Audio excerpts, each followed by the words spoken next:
എൻ്റെ ലൈഫിൽ ഞാൻ പോലും അറിയാതെ വന്നു ചേർന്നൊരു ഉഗ്രൻ കളിയരങ്ങാണ് ഞാനിന്നിവിടെ പറയാൻ പോകുന്നത്. എൻ്റെ പേര് മുബീന. ടി വി സീരിയലുകളും സിനിമയും കണ്ട് മാത്രം ടൈം കളഞ്ഞ് നടന്ന് ഞാൻ ഈ ഒരു അവസ്ഥയിലാകാൻ കാരണം എൻ്റെ ഭർത്താവ് തന്നെയാണ്. ഭർത്താവിൻ്റെ എല്ലാ ലാളിലും കിട്ടിയിരുന്ന ഒരു സുന്ദരിയായ ഉത്തമയായ ഭാര്യയായിരുന്നു ഞാൻ. സ്വയം സുന്ദരി എന്ന് പറയുന്നതിൽ ഒന്നും വിചാരിക്കണ്ട കേട്ടോ. കോളേജിൽ പഠിക്കുന്ന കാലം തൊട്ടേ എൻ്റെ പിറകെ ആമ്പിള്ളേർ ക്യൂ ആയിരുന്നു. അല്ലറ ചില്ലറ ചുറ്റിക്കളികളൊക്കെ ഉണ്ടെങ്കിലും കോളേജിലെ ചില ആമ്പിള്ളേർക്കല്ലാതെ പുറത്തൊരു കുട്ടിക്ക് പോലും ഒന്നും അറിയില്ല. യു പിയിൽ പഠിക്കുന്ന കാലം തൊട്ട് തന്നെ എനിക്കതൊക്കെ ഭയങ്കര ഇഷ്ടമാണ്. അതിനൊക്കെ എനിക്ക് ഓരോരുത്തരന്മാരെ കിട്ടുകയും ചെയ്തിരുന്നു. നിങ്ങൾ വിചാരിക്കുന്ന പോലെയെല്ലാം ഒന്നുമില്ല കേട്ടോ. എൻ്റെ കാർ പോർച്ചിൽ ഒരു മുന്തിയ കാർ തന്നെ കയറ്റാനായിരുന്നു എൻ്റെ പ്ലാൻ. പിന്നെ ഇവരെല്ലാം അതിനൊക്കെ വെറും വളം മാത്രമായി ഇട്ടുകൊടുക്കൽ. കോളേജ് അലമ്പെല്ലാം നാട്ടിൽ ഒരു കുട്ടി പോലും അറിയാതെ നാട്ടിൽ പേരും പെരുമയുമുള്ള ഹാജിയാരുടെ മകളായി ഞാൻ വിലസി. അതിനിടയിലാണ് എനിക്കൊരു കല്യാണാലോചന വന്നത്. എന്തുകൊണ്ട് നോക്കിയിട്ടും ഞാൻ വിചാരിച്ചു വെച്ച ആ കാറിനെ ആദ്യമായി പെണ്ണ് കാണാൻ വന്ന അസ്കറിന് തന്നെ ആവട്ടെ എന്ന് ഞാൻ ഉറപ്പിച്ചു. കല്യാണം കഴിഞ്ഞ് ഇപ്പോൾ 6 വർഷമായി. ഇപ്പോൾ ഞാനും എൻ്റെ 3 വയസ്സുള്ള ഒരേ ഒരു മകളും അസ്കറിക്കയുടെ വീട്ടിൽ സുഖമായി ജീവിക്കുന്നു. ഇക്കയുടെ ഉപ്പയും ഉമ്മയും അനിയനുമാണ് ആ വീട്ടിലുള്ളത്. ഉപ്പയ്ക്ക് നാട്ടിൽ പല ബിസിനസ്സുമുണ്ട്. അനിയൻ ഫൈസൽ ഇക്കയെ പോലെ ഒരു പ്രവാസിയാണ്. പക്ഷേ ഇക്കയുടെ കൂടെ അല്ലട്ടോ, അവൻ വേറെ എവിടെയോ ആണ്. സ്ഥലപ്പേരൊന്നും എനിക്കറിയില്ല. എന്തായാലും ദുബായിലാണ്, അത്രേ എനിക്കറിയൂ. അനിയൻ ഫൈസൽ നാട്ടിലുള്ളപ്പോഴുണ്ടായ സംഭവമാണ് എല്ലാത്തിനും തുടക്കം കുറിച്ചത്. ആ സമയം ഇക്ക ഗൾഫിലായിരുന്നു. ഇടയ്ക്കുള്ള വിളിയും സ്നേഹപ്രകടനവും പിന്നെ ഇടയ്ക്കുള്ള വഴക്കുമായി പോകുമ്പോഴാണ് അനിയൻ ഫൈസൽ അവൻ്റെ റൂം കുറച്ച് മോഡേൺ ആക്കണമെന്നും പറഞ്ഞ് 2-3 അവൻ്റെ ഫ്രണ്ട്സുമായി വീട്ടിലേക്ക് വരുന്നത്. അതിൽ 2 പേര് എനിക്കാദ്യമേ അറിയാവുന്നവരാണ്. പിന്നെയുള്ളവർ ആരാണെന്ന് എനിക്കറിയില്ല. സ്വന്തം കല്യാണം മുന്നിൽ കണ്ടാണ് ചെറുക്കൻ ഇതെല്ലാം ചെയ്യുന്നതെന്ന് എനിക്ക് മനസ്സിലായി. താത്ത, ഞാൻ മുകളിലെ റൂമിലേക്ക് മാറിയാലോ എന്ന് വിചാരിക്കാം. കുഞ്ഞുവിനോട് ചോദിച്ചിട്ട് അവൻ്റെ സാധനങ്ങളൊക്കെ ഒന്ന് മാറ്റിത്തരാമോ? അതെന്താടാ മേളിലേക്ക് പോകുന്നത്? നിനക്കിവിടെ അടയിൽ കിടന്നാൽ പോരെ, അവിടെ ആരുണ്ടായിട്ടാ? അതല്ല താത്ത, ഇവിടെ കിടന്നാൽ ഇനി ശരിയാവില്ല. ഞാൻ മേളിലേക്ക് പോക്കോളാം. ആ ശരി, ഞാൻ കുഞ്ഞു വിളിക്കുമ്പോൾ പറയാം. അല്ലെങ്കിൽ ഒരു കാര്യം ചെയ്, ഇപ്പോൾ തന്നെ മാറിക്കോ. അവിടെ അധികം സാധനങ്ങളൊന്നുമില്ല. ആ, താത്ത മാറുന്നില്ലേ? ഏയ്, എനിക്കൊന്നും വയ്യ. നീ വിവരം കൂടി അങ്ങ് മാറ്റിയേക്ക്. ഞാനത് പറഞ്ഞതും അവനും കൂട്ടുകാരും നേരെ റൂമിലേക്ക് കയറി. കുട്ടി ഉറങ്ങുന്നത് കൊണ്ട് വേഗം കറിയെല്ലാം ഉണ്ടാക്കി വെക്കാമെന്ന് കരുതി ഞാൻ നേരെ അടുക്കളയിലേക്കും ചെന്നു. പുറത്താരോ വന്നപ്പോൾ അവരോട് സംസാരിക്കാൻ ഉമ്മ അങ്ങോട്ട് പോയി. കറി ഉണ്ടാക്കിക്കൊണ്ട് നിൽക്കുന്ന എൻ്റെ അടുത്ത് വന്ന് ഫൈസൽ പറഞ്ഞു, താത്ത, അവരും ഉണ്ടാവും കേട്ടോ ഊണിന്. ചോറാകുമ്പോൾ ഒന്ന് വിളിച്ച് കൊടുത്തേക്കണേ. അല്ല, നീയപ്പോൾ എങ്ങോട്ട് പോവാ? ഞാൻ ചോദിച്ചു. ഞാനും ഇവനും കുറച്ച് സാധനങ്ങൾ മേടിക്കാനുണ്ട്, അത് വാങ്ങാൻ പോവാ. കുറച്ച് ലേറ്റാകും വരാൻ. അല്ല, നീ അവർക്ക് വെള്ളം വല്ലതും മേടിച്ച് കൊടുത്തിട്ടുണ്ടോ? കറിയാവാൻ കുറച്ച് സമയമാകും. ആ താത്ത, അതൊക്കെ ഞങ്ങൾ കുടിച്ചിട്ടാ വന്നത്. താത്ത കറിയാവുമ്പോൾ ഒന്ന് കൊടുത്താൽ മതി. ആടാ, ഞാനത് നോക്കിക്കോളാം. അതും പറഞ്ഞ് അവൻ അങ്ങോട്ട് നടന്നു. പുറകെയുള്ള അവൻ്റെ കൂട്ടുകാരൻ എന്നെ ഒന്ന് നോക്കി ചിരിച്ചു. ഞാനും അവൻ്റെ കൂട്ടുകാരനല്ലെന്ന് കരുതി ഒന്ന് ചിരിച്ചു. മാക്സിയും മടക്കി കുത്തിയായിരുന്നു ഞാൻ അടുക്കളയിൽ നിന്നത്. എന്നും അങ്ങനെ നിന്ന് ശീലമായപ്പോൾ ഇപ്പോൾ അങ്ങനെ നിൽക്കാതെ ഒരു ഉഷാറുമില്ല. അങ്ങനെ ഞാൻ അവർക്ക് കൂടിയുള്ള കറികൾ ഉണ്ടാക്കാൻ തുടങ്ങി. അനിയൻ ചെക്കൻ്റെ കൂട്ടുകാരല്ലേ, നമ്മളായിട്ട് ഇനിയൊന്നും മോശം വരുത്തണ്ടെന്ന് ഞാനും വിചാരിച്ചു. കറിയെല്ലാം നല്ല അടിപൊളിയായി തന്നെ ഉണ്ടാക്കി. കുട്ടി ഉണരും മുമ്പ് അവർക്കുള്ള ഫുഡും കൊടുക്കാമെന്ന് ഞാൻ വിചാരിച്ചു. അവരെ വിളിക്കാൻ ഉമ്മയെ വിട്ടാലോ എന്ന് വെച്ചപ്പോൾ ഉമ്മ പുറത്തുനിന്ന് ഇങ്ങോട്ട് വരുന്നുമില്ല. അവസാനം ഞാൻ തന്നെ പോയി വിളിക്കാമെന്ന് വിചാരിച്ച് ഞാൻ പതിയെ മുകളിലേക്ക് കയറി. രണ്ടാളും മുറിയിലെ സാധനങ്ങളെല്ലാം പുറത്തേക്ക് വെച്ച് മുറി ക്ലീനാക്കുന്ന തിരക്കിലായിരുന്നു. എന്നെ കണ്ടതും അവരൊന്ന് ചിരിച്ചു. ഇത്രയ്ക്ക് സാധനങ്ങളുണ്ടായിരുന്നു ഈ റൂമിൽ?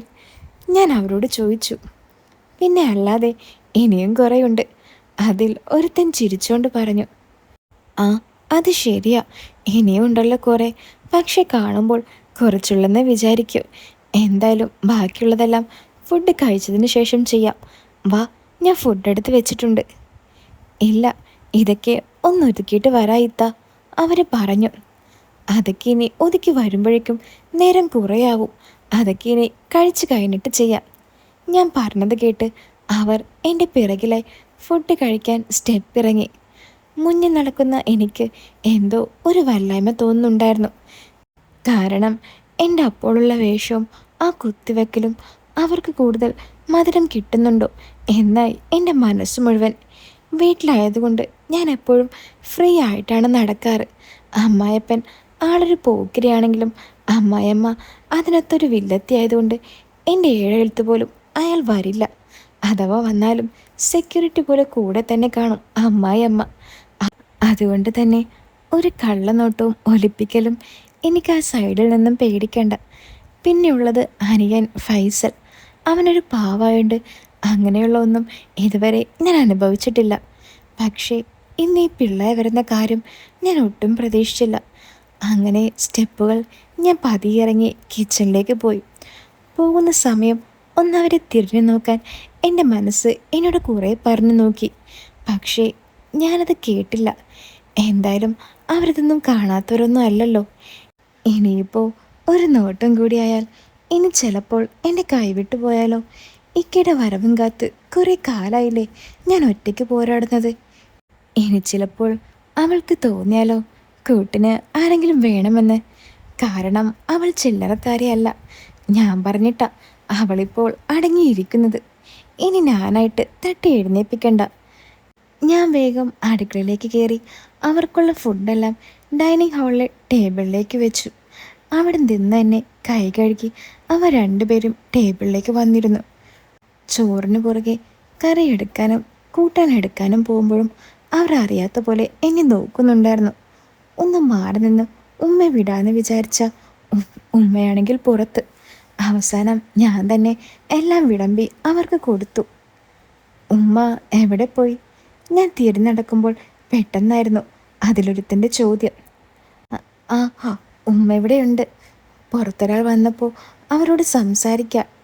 ഉള്ളിൽ ചെറിയ വെപ്രാളത്തോടെ ഞാൻ അവരോട് പറഞ്ഞു. അസ്കറിക്ക വിളിക്കാറുണ്ടോ? ഒന്ന് പറഞ്ഞൊപ്പിച്ചപ്പോഴേക്കും അടുത്ത ചോദ്യമായി അവൻ വീണ്ടും. ആ, വിളിക്കാറുണ്ട്. ഇന്ന് വിളിച്ചില്ല. ചിലപ്പോൾ വൈകുന്നേരം വിളിക്കും. ഓ, ഇക്ക വരുന്നുണ്ടോ? ഇല്ല, കുറച്ച് കഴിയും എന്നാ പറയുന്നത്. അതെന്ത് പറ്റി? കുറേ ആയില്ലേ പോയിട്ട്? ആ, കുറച്ചായി. കടയുടെ പണി നടക്കുന്നുണ്ട്, അതാ വരാൻ വൈകുന്നത്. അതും പറഞ്ഞ് ഞാൻ അടുക്കളയിലേക്ക് പോന്നു. പിന്നെ ഞാൻ അങ്ങോട്ട് പോയില്ല. എനിക്കെന്തോ ആ വേഷത്തിൽ അങ്ങോട്ട് പോകാൻ ഒരു മടി. അങ്ങനെ അവർ രണ്ടുപേരും ഫുഡെല്ലാം കഴിച്ച് എന്നോട് പാത്രമെടുത്ത് വെക്കാനും പറഞ്ഞ് മേളിലേക്ക് പോയി. അവർ പോയതിനു ശേഷം ഞാൻ വേഗം പോയി പാത്രങ്ങളെല്ലാം കൊണ്ടുവന്നു. അപ്പോഴേക്കും ഉമ്മ അങ്ങോട്ട് വന്നു. അങ്ങനെ ഞാനും ഉമ്മയും ഫുഡെല്ലാം കഴിച്ചുകൊണ്ടിരിക്കുമ്പോൾ കുട്ടി എഴുന്നേറ്റതറിഞ്ഞ് ഞാൻ അങ്ങോട്ടോടി. കുട്ടിക്ക് ചോറ് കൊടുത്തിട്ടിരിക്കുമ്പോഴാണ് എനിക്ക് പെട്ടെന്ന് ഒരു കാര്യം ഓർമ്മ വന്നത്. എൻ്റെ ആഗ്രഹപ്രകാരം ഇക്ക ഗൾഫിൽ നിന്നും പല രീതിക്കുള്ള ഡ്രസ്സുകളെല്ലാം കൊണ്ട് തന്നിരുന്നു. അതെല്ലാം ഞാൻ പല വീഡിയോസും കണ്ട് അതിൽ പെണ്ണുങ്ങളിടുന്ന പോലെ ഉള്ളതാണ്. എൻ്റെ നിർബന്ധം സഹിക്കാനാവാതെ ഇക്ക എവിടെ നിന്നൊക്കെയോ ഒപ്പിച്ചെടുത്തതാണ് എല്ലാം. ഇക്ക ഗൾഫിൽ പോകുന്നതിന് മുമ്പ്, അതായത് പോകുന്നതിൻ്റെ ലാസ്റ്റ് വീക്ക് ഓരോന്നായി മാറി മാറിയിട്ട് നല്ല വെടുപ്പായി മേഞ്ഞിട്ട് അവിടെ ഒരു മൂലയിലിട്ടതാ. പിന്നെ ഞാൻ അങ്ങോട്ട് തിരിഞ്ഞു പോലും നോക്കിയിട്ടില്ല. വണ്ടി ഉണ്ടായിട്ട് കാര്യമില്ലല്ലോ, ഓടിക്കാൻ ആൾ വേണ്ടേ. ഇക്കയുടെ അടുത്ത വരവ് നോക്കി എല്ലാം എടുത്ത് റെഡിയാക്കി വെക്കാനായിരുന്നു എൻ്റെ പ്ലാൻ. പക്ഷേ അതെല്ലാം ഇപ്പോൾ ആ റൂമിൽ തന്നെ ഉണ്ട്. അവരെന്തായാലും അത് കാണും. കണ്ടാൽ അവർക്ക് മനസ്സിലാവും ഇതെല്ലാം എന്തിനു മേടിച്ചതാണെന്ന്. എൻ്റെ ഉള്ളിൽ പേരുടെ തീ ആളി കത്താൻ തുടങ്ങി. ഇനി അവരത് കണ്ട് കാണുമോ? ഇനി ചിലപ്പോൾ കണ്ടിട്ട് അറിയാത്ത പോലെ അഭിനയിക്കുകയാണോ? എൻ്റെ മനസ്സിൽ 100 ചോദ്യങ്ങൾ നിറഞ്ഞു. കുട്ടിക്ക് ചോറ് വാരിക്കൊടുക്കുമ്പോൾ എൻ്റെ കൈ വിറയ്ക്കാൻ തുടങ്ങി. എല്ലാം എൻ്റെ തെറ്റാ. അന്നേ അതെല്ലാം അലക്കി അലമാരയിൽ വെച്ചാൽ മതിയായിരുന്നു. ഏത് നേരത്താണെന്നാവോ അതെല്ലാം ചെയ്യാതിരിക്കാൻ തോന്നിയത്. സ്വയം പ്രാഗിക്കൊണ്ട് ഞാൻ കുട്ടിയും എടുത്ത് ഉമ്മയുടെ അടുത്ത് ചെന്നു. എന്താടി, എഴുന്നേറ്റോ? ഉമ്മ കുട്ടിയെ കണ്ടപാടെ ചോദിച്ചു. ഉമ്മ, ഇവളൊന്ന് പിടിച്ചേ, ഞാനൊന്ന് മേലെ പോയി നോക്കിയിട്ട് വരാം. നീ എന്തിനാ ഇപ്പം അങ്ങോട്ട് പോകുന്നത്? അതല്ല ഉമ്മ, എൻ്റെ കുറേ സാധനങ്ങൾ അവിടെയുണ്ട്. അവരതെല്ലാം നശിപ്പിക്കും. ഞാൻ പോയി അതെല്ലാം എടുത്തിട്ട് വരാം. ആണോ? എന്നാ നേരത്തെ പോയി എടുത്തുകൂടായിരുന്നു? ഇപ്പോഴാണോ പോകുന്നത്? അത് ഞാൻ മറന്നു ഉമ്മ, ഞാൻ പോയി നോക്കട്ടെ. ആ, വേഗം പോയി നോക്ക്. ഉമ്മാൻ്റെ കയ്യിൽ കുട്ടിയെയും കൊടുത്തിട്ട് നെഞ്ചും പിടച്ചുകൊണ്ട് ഞാൻ വേഗം മേളിലേക്ക് ഓടി. ഞാൻ ചെന്ന് നോക്കുമ്പോൾ അതിലൊരുത്തൻ അതിലൊരു ഡ്രസ്സും എടുത്ത് അതിലേക്ക് നോക്കി നിൽക്കുന്നു. എന്നെ കണ്ടതും അവനത് താഴേക്കിട്ടു. എന്ത് പറയണമെന്നോ എന്ത് ചെയ്യണമെന്നോ അറിയാതെ ഞാൻ ആ കതകിൻ്റെ അടുത്ത് നിന്ന് അവൻ്റെ കണ്ണിലേക്ക് തുറിച്ചു നോക്കി. ഇത് കുറേ ഉണ്ടല്ലോ, അവൻ്റെ ചോദ്യം. അത് കേട്ടതും എൻ്റെ ഉള്ളൊന്ന് പിടച്ചു. താഴേക്ക് നോക്കി ഒരു നിമിഷം മൗനം പാലിച്ച ഞാൻ അവനെ നോക്കി പറഞ്ഞു, അതെല്ലാം അവിടെ വെച്ചേക്ക്, ഞാൻ വന്ന് എടുത്തോളാം. ആ, ഇത്ത തന്നെ എടുത്തോ, എനിക്കൊന്നും വേണ്ട. എന്തായാലും കൊള്ളാം. ഇതെല്ലാം കുറേ കണ്ടിട്ടുണ്ടെങ്കിലും ആദ്യമായിട്ടാണ് നേരിൽ കാണുന്നത്. ഏ, നീ ഇതൊക്കെ എവിടെ നിന്ന് കണ്ടു? ഞാൻ അറിയാതെ എൻ്റെ ഉള്ളിൽ നിന്നും ആ ചോദ്യം വന്നു. അത് കേട്ട് അവൻ പറഞ്ഞു, എവിടെ നിന്നാണ് കണ്ടത്? അവിടെ തന്നെയാണ് ഞാനും കണ്ടത്. എന്തായാലും ഇതൊക്കെ ഇങ്ങനെ സംഘടിപ്പിച്ചു. അസ്കർക്ക പൊളിയാണല്ലോ. അവൻ്റെ സംസാരവും ചിരിയും വേറെ എങ്ങോട്ടോ മാറി മറിയുന്നത് ഞാൻ കണ്ടു. ഇനി ഇവിടെ നിന്നാൽ ശരിയാവില്ലെന്ന് മനസ്സിലാക്കി ഞാൻ വേഗം പോയി ആ മൂലയിൽ കൂട്ടിയിട്ടതെല്ലാം വാരിയെടുത്ത് പുറത്തേക്ക് നടന്നു. പെട്ടെന്ന് എൻ്റെ കയ്യിൽ നിന്നും ഒരു ബെൽറ്റ് താഴേക്ക് വീണു. അതെടുക്കാൻ ഞാൻ നോക്കിയപ്പോൾ കയ്യിൽ കൂട്ടിപ്പിടിച്ചതിൽ നിന്നും കൈവിലങ്ങും താഴേക്ക് വീണു. സത്യം പറഞ്ഞാൽ ഇതെല്ലാം അവിടെയുള്ള കാര്യം പോലും ഞാൻ മറന്നിരുന്നു. എല്ലാം എൻ്റെ തെറ്റാണ്. നേരത്തെ ഇതെല്ലാം എടുത്ത് മാറ്റേണ്ടതായിരുന്നു. ഓ, ഇതെല്ലാം ഉണ്ടായിരുന്നോ? കൊള്ളാലോ സെറ്റപ്പ്. അവരത് പറഞ്ഞപ്പോൾ എൻ്റെ തൊലി ഉരിഞ്ഞു പോയി. ഞാൻ ചുറ്റിലും ഒന്ന് നോക്കി. ആരുമില്ല ഇത്ത പേടിക്കണ്ട, ഞാൻ മാത്രമേ കണ്ടിട്ടുള്ളൂ. മറ്റവൻ പുറത്താ. ഞാൻ വേഗം വീണതെല്ലാം വാരിയെടുത്ത് ഒന്നും മിണ്ടാതെ താഴേക്കിറങ്ങി. റൂമിൽ ചെന്ന് ഞാൻ ഇനി എന്തു ചെയ്യുമെന്നറിയാതെ ആകെ ടെൻഷനടിച്ച് കയ്യിലുള്ള എല്ലാം കട്ടിലിൻ്റെ അടിയിലേക്ക് വലിച്ചെറിഞ്ഞു. അവനിനി ഫൈസലിനോട് പറയുമോ? എല്ലാം കട്ട ചങ്കുകളാ, പറയാതെ ഇരിക്കില്ല. അവൻ്റെ കാല് പിടിച്ചിട്ടാണെങ്കിലും അവനോടിത് ആരോടും പറയരുതെന്ന് പറയണം. എൻ്റെ ഭാഗ്യത്തിന് ആ സമയം അവിടെ ഒരുത്തനേ ഉണ്ടായിരുന്നുള്ളൂ. അല്ലെങ്കിൽ ഇപ്പോൾ രണ്ടുപേരും എല്ലാം കാണുമായിരുന്നു. അല്ല, ആ സമയം എല്ലാവരും ഉണ്ടായിരുന്നെങ്കിലോ? ഫൈസലും എല്ലാം കാണുമായിരുന്നില്ലേ? എൻ്റെ ദൈവമേ, എന്നെ കാത്തു. ഞാൻ ദൈവത്തോട് നന്ദി പറഞ്ഞ് പതിയെ അടുക്കളയിലേക്ക് നടന്നു. എന്താ മുബീന, നിനക്ക് എന്തു പറ്റി? നീ ആകെ വിയർത്തല്ലോ. എന്നെ കണ്ടതും ഉമ്മ ചോദിച്ചു. അത് പിന്നെ അതെല്ലാം വാരിക്കൂട്ടി സ്റ്റെപ്പ് ഇറങ്ങിയത് കൊണ്ടാണ് ഉമ്മ. എന്നാ ഇവിടെ പിടിച്ചേ, ഉപ്പ വന്നിട്ടുണ്ട്. ഞാൻ ഉപ്പയ്ക്കുള്ള ചോറ് വിളമ്പി കൊടുക്കട്ടെ. കുട്ടിയെ എൻ്റെ കയ്യിൽ തന്നു. ഉമ്മ ഉപ്പയ്ക്കുള്ള ചോറ് വിളമ്പാനായി പോയി. ഇക്കാക്ക് ഒട്ടും താല്പര്യമില്ലാഞ്ഞിട്ടും ഞാൻ ഒരുത്തി കാരണമാണ് ഇതെല്ലാം ഇക്ക സംഘടിപ്പിച്ചത്. ഇക്കാക്കാവട്ടെ 1-2 മിനിറ്റ്, അത് കഴിഞ്ഞാൽ ഡാം പൊട്ടി. അതിൽ നിന്നുമെല്ലാം ഒരു മോചനത്തിനാണ് ഞാനിതെല്ലാം വാങ്ങിപ്പിച്ചത്. ഇതാകുമ്പോൾ വെറൈറ്റി ആവുമല്ലോ. പക്ഷേ എങ്ങനെ നോക്കിയാലും ആ സമയത്ത് നിന്നും ഒരു മാറ്റം ഞാനിതുവരെ അറിഞ്ഞിട്ടില്ല. പിന്നെ എല്ലാം ഞാൻ എന്നിലങ്ങ് അർപ്പിക്കും. ഡാം അവിടെ മാത്രമല്ലല്ലോ, ഇവിടെയുമില്ലേ നല്ല ചെട്ടിനാട് സിമെൻ്റ് കൊണ്ടുണ്ടാക്കിയ പോലുള്ള ഒരു ഡാം. എങ്ങനെയെങ്കിലും അവനെ കണ്ട് കാര്യങ്ങൾ പറഞ്ഞ് തീർക്കണം. അതിനായി ഞാൻ കുട്ടിയും എടുത്തുകൊണ്ട് പതിയെ സ്റ്റെപ്പ് കയറി. ദാ വരുന്നു അവൻ ഇങ്ങോട്ട്. ഇത്ത, കുറച്ച് വെള്ളം തരുമോ? പൊടിയടിച്ച് തൊണ്ട വരണ്ടു. ആ, വാ. ഞാനവനെ അടുക്കളയിലേക്ക് ക്ഷണിച്ചു. അടുക്കളയിൽ ചെന്നപ്പോൾ ഉമ്മ അവിടെ ഉപ്പയ്ക്കുള്ള ചോറെടുത്ത് വയ്ക്കുന്ന തിരക്കിലാണ്. ഞാൻ വേഗം പുറത്തേക്ക് വന്ന് അവനോട് പറഞ്ഞു, നീ പൊക്കോ, ഞാൻ വെള്ളവുമായി വരാമെന്ന്. അത് കേട്ട് അവൻ മുകളിലേക്ക് പോയി. അടുക്കളയിൽ വെച്ച് അവനോട് സംസാരിക്കാമെന്ന് വെച്ചിട്ടാ അവനെ ഞാൻ അങ്ങോട്ട് വിളിച്ചത്. എന്നാൽ അത് നടന്നില്ല. ഇനിയിപ്പോൾ അങ്ങോട്ട് പോയി പറയാം. വൈകിയാൽ ഫൈസലെങ്ങാനും വന്നാലോ? കുട്ടിയെ തോളിൽ നിന്നും ഇറക്കി വെച്ച് ഫോണിൽ ഒരു കാർട്ടൂൺ വീഡിയോ ഇട്ടുകൊടുത്ത് ഞാൻ അവിടെ ഇരുത്തി. അവന് വെള്ളമെടുക്കാനായി ഞാൻ അടുക്കളയിലേക്ക് നടന്നു. എവിടെയടി, കുട്ടി എവിടെ? ഉമ്മ ചോദിച്ചു. കുട്ടി അവിടെ ഇരുന്ന് കളിക്കുന്നുണ്ട്. ആ ചെക്കന്മാർക്ക് വെള്ളം വേണമെന്ന്. ഞാൻ കുറച്ച് കൊടുത്തിട്ട് വരാം. ആ ആ ജഗ്ഗിൽ കൊണ്ടുപോക്കോ, അല്ലെങ്കിൽ നീ ഇടയ്ക്കിടയ്ക്ക് ഇങ്ങനെ കയറി ഇറങ്ങേണ്ടി വരും. ഉമ്മ പറഞ്ഞത് കേട്ട് ജഗ്ഗിൽ വെള്ളവുമായി ഞാൻ അവൻ്റെ അടുത്തേക്ക് ചെന്നു. ഇന്നാ വെള്ളം. ചൂടുവെള്ളമാണോ? അവൻ ഫസ്റ്റ് തന്നെ എനിക്കിട്ടൊന്ന് വെച്ചു. അല്ല, ചൂടുവെള്ളം വേണമായിരുന്നോ? ഞാൻ ഒന്നറിയാത്ത ഭാവത്തിൽ അവനോട് ചോദിച്ചു. ഏയ്, അതൊന്നും വേണ്ട, ഞാൻ ചുമ്മാ ചോദിച്ചതാ. അല്ല, വേണമെങ്കിൽ പറഞ്ഞാൽ മതി, ഞാൻ ഉണ്ടാക്കി കൊണ്ടുവരാം. എൻ്റെ കാര്യം പറയാൻ അവനെ ഒന്ന് സോപ്പിടാമെന്ന് വിചാരിച്ച് ഞാൻ പറഞ്ഞു. ഏയ് വേണ്ടിത്ത, ഇത്തിനി കഷ്ടപ്പെടണ്ട, കുറേ കഷ്ടപ്പാട് സഹിക്കുന്നതല്ലേ. അവനത് പറഞ്ഞപ്പോൾ അവൻ്റെ ഭാവം ശരിക്കും ഞാൻ കണ്ടു. എന്നെ എങ്ങനെയെങ്കിലും നാറ്റിക്കണം എന്നൊറ്റ ചിന്തേ അവൻ്റെ മനസ്സിലുള്ളൂ. ഇവൻ എന്തായാലും കണ്ടതെല്ലാം എല്ലാവരോടും പറയും, അതെനിക്ക് ഏകദേശം ഉറപ്പായി. ഫൈസലെങ്ങാനും അറിഞ്ഞാൽ തീർന്നു. നല്ലൊരു ഏട്ടത്തിയായി ഇത്രയും കാലം ഞാൻ നടന്നതാ. എൻ്റെ ഉള്ളിലെ തിളപ്പ് അവൻ എങ്ങനെയെങ്കിലും അറിഞ്ഞ പിന്നെ ഞാൻ എങ്ങനെയാ അവൻ്റെ മുഖത്ത് നോക്കുക? എന്താ ഇതെങ്ങോട്ടാ പോയേ? എവിടെയൊന്നും അല്ലല്ലോ. എൻ്റെ ആ നിൽപ്പ് കണ്ട് അവൻ ചോദിച്ചു. ഡാ, നീ കണ്ടതൊന്നും ആരോടും പറയരുത് പ്ലീസ്. ഞാൻ എന്താന്ന് വെച്ചാൽ ചെയ്യാം.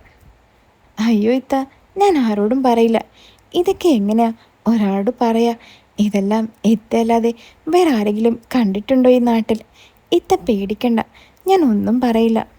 അവൻ്റെ സംസാരവും ആ ചിരിയും കണ്ടാൽ അറിയാം ഇപ്പോൾ ഒരാളെ കിട്ടിയ ഇപ്പോൾ അവൻ പറയുമെന്ന്. കണ്ടതെല്ലാം താഴോട്ടിറക്കാതെ അവൻ്റെ ചങ്കിൽ തന്നെ നിൽക്കുന്നുണ്ടെന്ന് എനിക്കറിയാൻ പറ്റുന്നുണ്ടായി. ഡാ പ്ലീസ്, നീ ഇത് ഫൈസലിനോടൊന്നും പറയരുത്, ഞാൻ കാല് പിടിക്കാം. എൻ്റെ പൊന്നിത്ത, ഞാൻ പറഞ്ഞില്ലേ ആരോടും പറയില്ലെന്ന്. പിന്നെ എന്തിനാ ഇങ്ങനെ പേടിക്കുന്നത്? അല്ല, ബെൽറ്റ് കൊണ്ട് വല്ല അടിയും വാങ്ങിയിട്ടുണ്ടാവും അല്ലേ?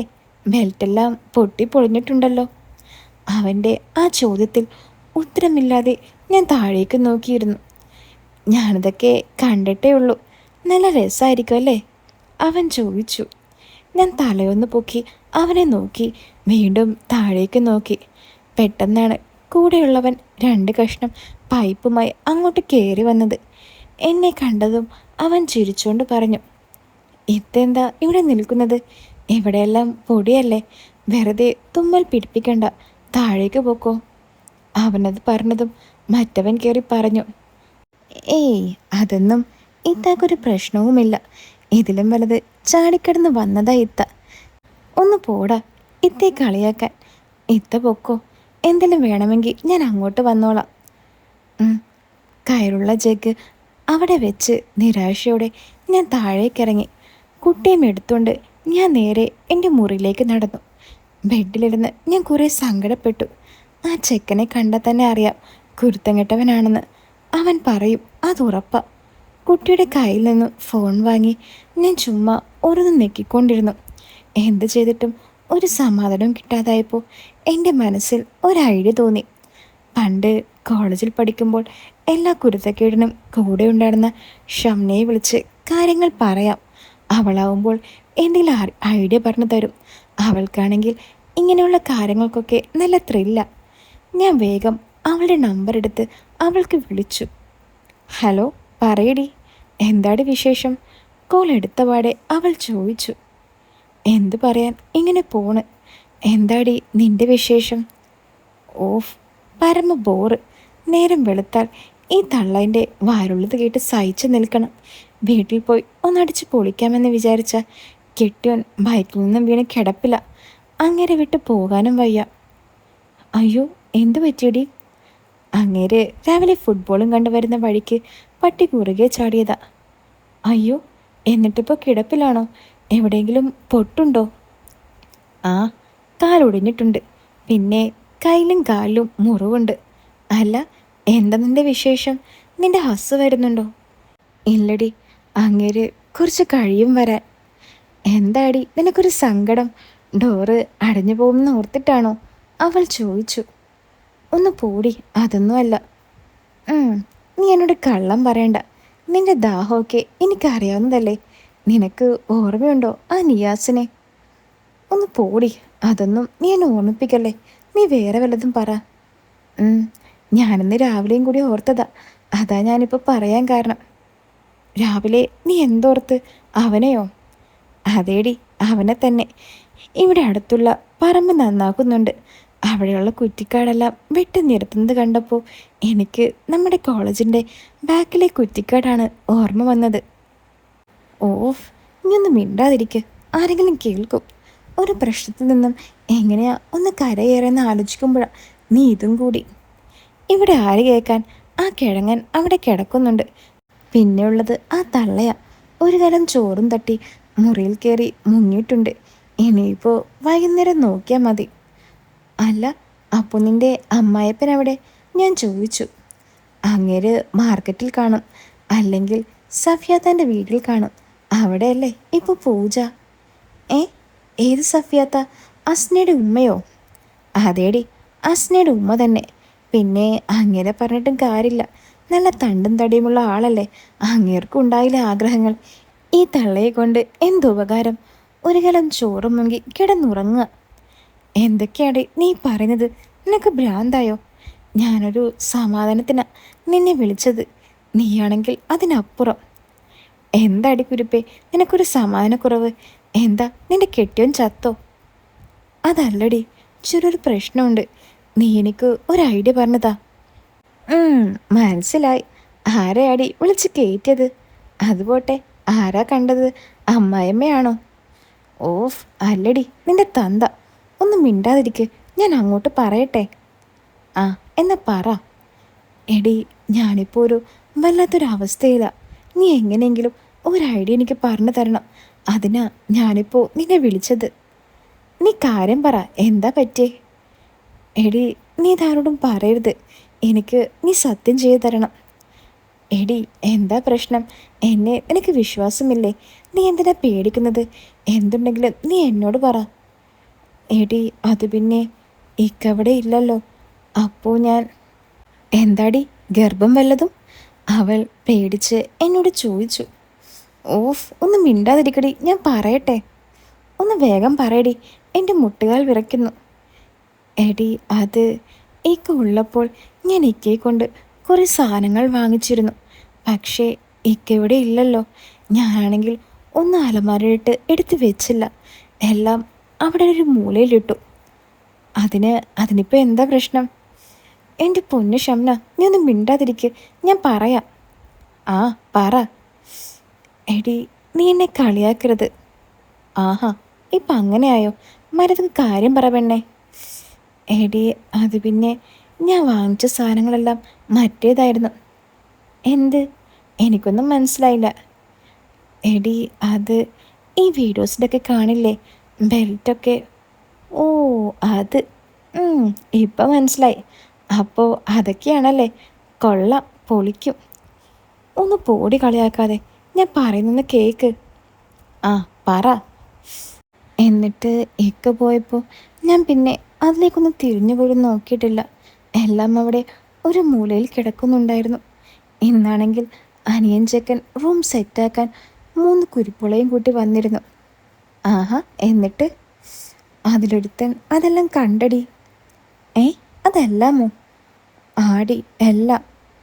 അപ്പോൾ മൊത്തം എത്ര ഐറ്റംസ് ഉണ്ട്? അതൊക്കെ കുറേ ഉണ്ടടി. എടി കള്ളി, എനിക്കൊന്നും നീ അത് പറഞ്ഞു തന്നില്ലല്ലോ. ഇങ്ങനെയൊക്കെ ചെയ്യുന്ന കാര്യം. ഞങ്ങൾ ചുമ്മാ കോഴികളെ പോലെ ഒന്ന് മറിയും, അത്ര തന്നെ. ഇതൊക്കെ അറിഞ്ഞിരുന്നെങ്കിൽ ഒന്ന് കളറാക്കാമായിരുന്നു. കളറല്ല, എന്നെക്കൊണ്ട് നീ ഒന്നും പറയിപ്പിക്കണ്ട. ഒരു സഹായത്തിന് വിളിച്ചപ്പോൾ അവൾക്ക് അവളുടെ കാര്യം. എടി സോറി. അല്ല, എന്നിട്ടവൻ എന്തു പറഞ്ഞു? അവൻ എന്തൊക്കെയോ ചോദിക്കുന്നുണ്ടായി. ഞാനൊന്നും പറഞ്ഞില്ല. പക്ഷേ എൻ്റെ പേടി അതല്ല. ഇനി അവനെങ്ങാനും അനിയനോടും കൂട്ടുകാരനോടും പറയുമോ എന്നാണ്. ഏയ്, അങ്ങനെ പറയൊന്നുമില്ലടി, നീ ചുമ്മാ പേടിക്കണ്ട. അല്ലടി, അവൻ പറയും. അവനെ കണ്ടാ അറിയാം. നീ എന്തെങ്കിലും ഒരു ഐഡിയ പറഞ്ഞു താ. അതിപ്പോ ഞാനെന്ത് പറയാനാ? നീ അവനോട് ഒന്ന് സംസാരിച്ച് നോക്ക്.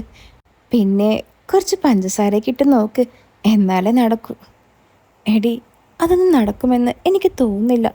അവൻ വന്നപ്പോഴേ എന്നെ നോട്ടിട്ടിട്ടുണ്ട്. ഇപ്പോൾ ഇതും കൂടി ആയപ്പോൾ ഒന്നുകൂടി സ്ട്രോങ് ആയി.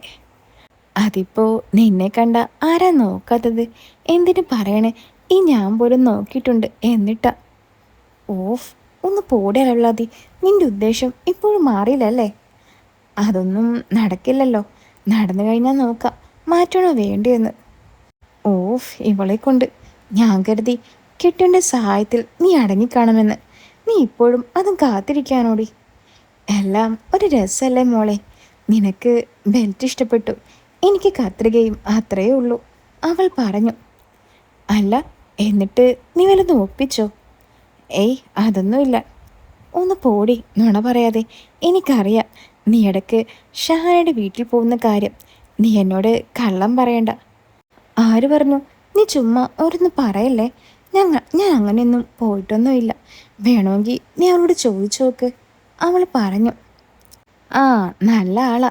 കോളേജിലെ പരിപാടി അന്ന് 2 പേരുമായി കാറിൽ നിന്നും പൊക്കിയവളാ. അവളൊക്കെ ചത്താലേ അവളുടെ തോര അടങ്ങും, ഞാൻ പറഞ്ഞു. അല്ലടി, അവളിപ്പോൾ കുടുംബിനിയൊക്കെ ആയില്ലേ. ഇപ്പോൾ അങ്ങനെയൊന്നുമില്ല, പാവ. എന്തായാലും നിന്റെ വീടിനടുത്തല്ലേ അവളും വന്ന് പെട്ടത്. കെട്ടിയന്മാർ ഗൾഫിലും. 2 പേർക്കും തോണി തുഴയാൻ കോലില്ലെങ്കിലും തോണി ഫുൾ വെള്ളത്തിലാണെന്ന് ഞാൻ അറിയുന്നുണ്ട് മോളെ. ഒന്ന് പോടി, നീ ഉറന്നു പറഞ്ഞുണ്ടാക്കല്ലേ. അവളത് പറഞ്ഞതും മുകളിൽ നിന്നും താത്ത താത്താന്ന് ഒരു വിളി ഞാൻ കേട്ടു. എടി, ആ ചെക്കൻ വിളിക്കുന്നുണ്ട്. ഞാൻ എങ്ങനെയാ അവൻ്റെ മുഖത്ത് നോക്കുക? അപ്പോൾ ഈ കഥയുടെ ബാക്കി കേൾക്കാൻ നിങ്ങൾക്ക് ആഗ്രഹമുണ്ടോ? ഉണ്ടെങ്കിൽ വീഡിയോ ഒന്ന് ലൈക്ക് ചെയ്യാൻ മറക്കല്ലേ. അപ്പോൾ ഇതിൻ്റെ സെക്കൻഡ് പാർട്ട് ഞാൻ ഉടൻ തന്നെ ഇടാട്ടോ. എല്ലാവരും കാത്തിരിക്കുക.